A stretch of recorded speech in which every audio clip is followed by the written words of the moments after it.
Well, certainly it is a very harsh geopolitical environment, but also it's all about responding to these trends. A very important seminar looking at South-South cooperation, really how to come up with tangible steps in tackling these issues. Joining us now is Miss Elizabeth Sidiropoulos, of course, with SAIA, the CEO there. So, Elizabeth, thank you so much for your time. Maybe first of all, let's look at this very harsh geopolitical environment and also the potential within the South-South cooperation, the global South. What can we do to navigate these new complexities? So, of course, the geopolitical environment has become much more difficult and much harsher in the last eight months or so, but it is really a reflection of a trend that we've been seeing for a few years now. I think the decline of the unipolar moment has created a much more multipolar international environment where even if the US, for example, remains the predominant economic, military power and so on, I think the number of other countries that are rising in relative terms has created a much more complex international terrain to navigate. So we know that, and we've seen that manifest itself in the way in which multilateralism operates, or in some instances doesn't operate. If you look at the World Trade Organization or the UN, or indeed even, if we move into the security realm, the International Atomic Energy Agency and so on and so forth.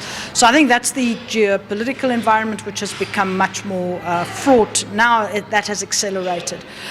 What we have seen accelerate in the last 8 months is that now it is also very geoeconomic. So yes, historically we've seen countries use economic tools for foreign policy gains. This is now driven on steroids.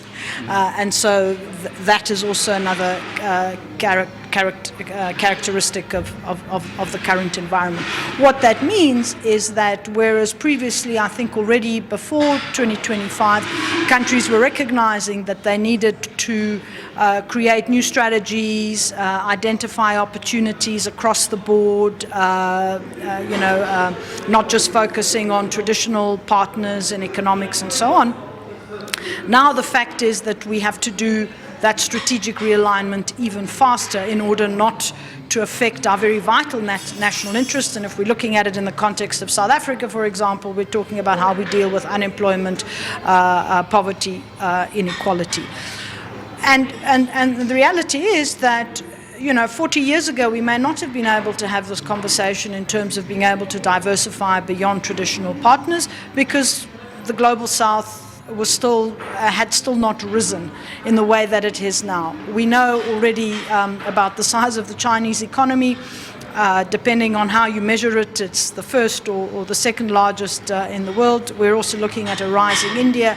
We're looking at really important economies in Southeast Asia and Northeast Asia, and then of course Latin America, the Gulf states and so on. All of these today create opportunities for us to be able, as Africa, as South Africa, to explore both trade and investment diversification. These are trends that we've already seen on the African continent. This is not new, whether it's about China infrastructure build or indeed Gulf actors also engaged in some of these and other investment.